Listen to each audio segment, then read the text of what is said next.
बिस्मिल्लाहिर्रहमानिर्रहीम।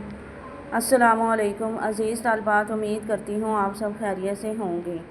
अज़ीज़ तालिबात, आज हमने मज़मून डेंगू बुखार का मुताला करना है कि डेंगू बुखार क्या है। अल्लाह ताला ने इंसान को सेहत जैसी अजीम नेमत अता फ़रमाई है।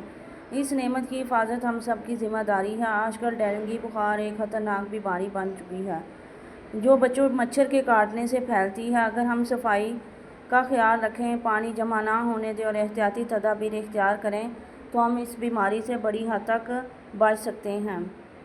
चले अब हम इस मज़मून की रीडिंग कर लेते हैं। हर चंद अल्लाह ताला ने दुनिया में इंसानों को अनगिनत नेमतों से नवाजा है, मगर इसके साथ इंसानों को हर ज़माने में तरह तरह की आजमाइशों और मसाइब से भी दो चार होना पड़ता है।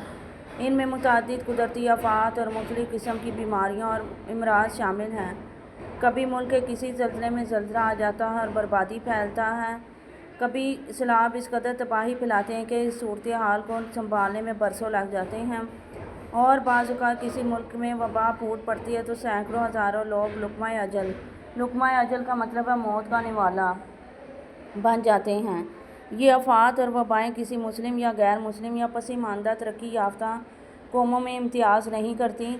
अलबत्ता तरक्की याफ्ता ममालिक अपने साबका तजर्बात, वसाइल और मनसूबाबंदी से सूरत हाल पर जल्द काबू पा लेते हैं, जबकि पसमानदा ममालिक से वहाँ के हुक्मरानों की नाअहली या बदउनवानी की वजह से सूरत हाल संभल नहीं पाती और महज दूसरे ममालिक से इमदाद की उम्मीद लगा लेते हैं। डेंगू बुखार भी एक वबा है और चूँकि यह वबा निस्बतन एक नई वबा है, इसलिए इससे जो खौफ हरास फैलाया इस पर पाकिस्तानी सख्त परेशान हुए। इस वबा से पहले 1994 में कराची में और फिर 1906 और 1911 में लाहौर और बैरून मुल्क ज़्यादातर पंजाब, पूरे मुल्क में सैकड़ों मरीज़ों की जान का नजराना लिया। हुकूमत पंजाब ने इसके ख़िलाफ़ एक ज़बरदस्त मुहिम चलाई और बड़ी हद तक डेंगू का सदेमाब का मतलब है हल निकालना तो कर लिया, मगर पूरी तरह किला-कमा नहीं। किला-कमा का मतलब है मुकम्मल तौर पर तबाह कर देना नहीं हो सका। और 2022 में इस वबा से लोग भी फिर परेशान हैं। हफ्ज़े मातक़द्दम के लिए ये जानना ज़रूरी है कि डेंगू क्या है, इसकी अलामात और इलाज क्या है और वो कौन सी एहतियाती तदाबीर हैं जिनके इख्तियार करने से इस बीमारी से, इस वबा से महफूज रखा जा सकता है। असबाब हैं। डेंगू बुखार एक मच्छर एडीज़ के मादा के काटने से पैदा होता है। घर के अंदर पाए जाने इस मच्छर के जिस्म पर स्याह और सफ़ेद दिहारियाँ होती हैं। यही मादा मच्छर इंसानी जिस्म में वायरस दाखिल करती है और जब डेंगू के मरीज़ को काटने के बाद वो सेहतमंद आदमी को काटे तो वही वायरस इसमें भी दाखिल हो जाता है और इसे भी बुखार होने लगता है। अमूमन ये मच्छर 10 मिलीमीटर तक लंबा और इंसानी खून का बड़ा रसिया होता है, यानी कि इसे इंसानी खून जो है वो बड़ा पसंद होता है। इस जिन्स के मच्छर अमूमन सूरज तुलू होने से पहले और सूरज गुरूब होने के बाद ज़्यादा फ़ाल होते हैं। फ़ाल का मतलब है ज़्यादा तेज़ होते हैं, ज़्यादा हरकत में होते हैं। ज़रा से तसर्रुफ़ के बाद, मतलब कि ज़रा सी तदबीर के बाद। यहाँ किसी उस्ताद का ये शेर हस्बे हाल है। दो ही लम्हे रास हैं मुझको यहाँ दिन रात में, एक तेरे आने से पहले एक तेरे जाने के बाद। अलामात क्या हैं डेंगू बुखार की? अलामात हैं, इनमें से जब कोई अलामत ज़ाहिर हो तो माले से मच्छर के काटने के साथ दिन के अंदर बुखार आने लगता है, जो अमूमन 100 दर्जे सेंटीग्रेड तक होता है, इससे ज़्यादा भी हो सकता है।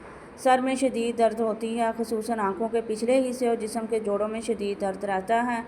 भूख कम हो जाती है और प्यास बढ़ जाती है। जी मतलाता है और उबकाइयाँ आने लगती हैं। उबकाइयाँ का मतलब है वॉमिटिंग या उल्टियाँ आने लगती हैं। मरीज़ कह आती है, मरीज़ थकन और घबराहट महसूस करता है, आँखें सुर्ख हो जाती है और जिस्म पर सुर्ख दाने धब्बड़ ज़ाहिर और ख़ारिश भी होती है। गनूदगी ताहिर होती है और मरीज़ बेचैनी महसूस करता है और मुसलसल कराहता है। मरीज़ के पेट में शदीद दर्द होता है। डेंगू की शदीद तरीन किस्म DHF है, जिसमें मरीज़ों के मसूड़ों और दीगर अज़ा से खून रसने लगता है। खुराक की नाली से खून रसने की सूरत में काले रंग के पखाने आते हैं। इंजमादी खुलियों यानी प्लेटलेट्स की कमी और सुरख खुलियों की ज़्यादती इस बुखार की बड़ी अलामत है। اب اس کا علاج دیکھ لیتے ہیں۔ ہمارے یہاں سماجی ادویات میں سے ایک روایت کہ مریض کی عیادت کے لیے آنے والے 90% افراد مریض کو علاج کے بارے میں کچھ ہدایات اور اپنے تجربات کا اطلاق مریض پر کرنے کا مشورہ دیتے ہیں۔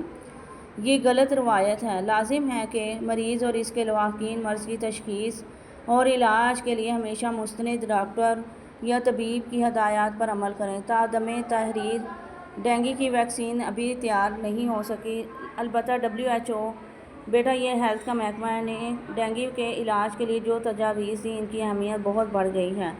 بلڈ ٹیسٹ کرائیں، مریض کا ہر گھنٹے کے بعد چیک اپ کیا جانا چاہیے، اگر انجمادی خلیے پلیٹلیٹس تو ڈرپ لگائی جائے اور خون بھی دیا جانا ضروری ہے۔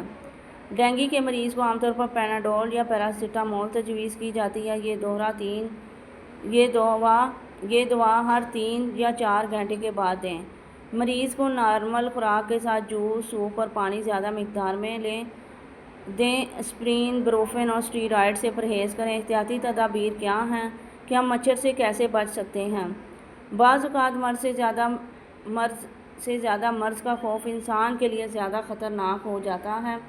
اس مرض میں مبتلا مریضوں کی شرح اموات 5% ہے، جسے 1% تک لایا جا سکتا ہے۔ اس لیے ضروری ہے کہ عوام اور حکومت درج ذیل احتیاطی تدابیر ضرور اختیار کریں۔ ذاتی سطح پر خود کو مچھر کے کاٹنے سے بچائیں۔ پوری آستین کی قمیض پہنیں۔ سوتے وقت مچھردانی کا استعمال کریں۔ مچھروں کی افزائش اور پناہ گاہوں کو ختم کریں، مثلاً گھروں کو کاٹ کباڑ، شاپنگ بیگز، ٹوٹے پھوٹے برتن، کھلونے، پلاسٹک اور شیشے کی چیزوں سے صاف رکھیں، انہیں بیچ دیں یا پھینک دیں۔ گھریلو سطح پر احتیاط بھی ضروری ہے کہ گملوں، کیاریوں، بالٹیوں، بوتلوں، کچرے کے ڈرموں، روم کولروں وغیرہ میں کہیں بھی پانی کھڑا نہ رہنے دیں۔